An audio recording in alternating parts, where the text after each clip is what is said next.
Saat ini terdapat 70 kegiatan usaha penukaran valuta asing bukan bank atau KUVA BB di Bali yang belum mengantongi izin.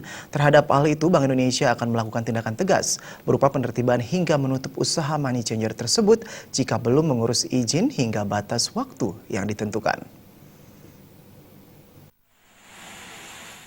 Bali sebagai daerah tujuan wisata dunia, termasuk paling banyak terdapat kegiatan usaha penukaran valuta asing bukan bank, KUVA BB, atau lebih dikenal money changer.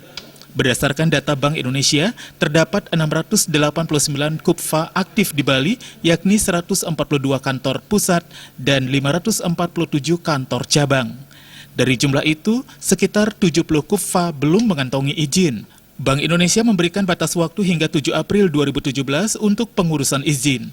Jika melewati waktu tersebut, akan dilakukan penertiban bersama aparat hukum.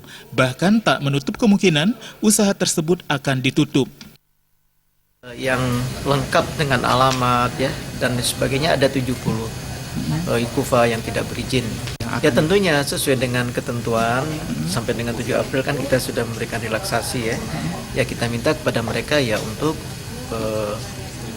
melakukan proses ya permohonan izin ke Bank Indonesia ya, sehingga kalau ada izin kan lebih mudah mereka untuk melakukan usaha ya untuk KUVA ini. Sulfan mensinyalir jumlah KUVA BB di Bali lebih banyak dari yang terdata.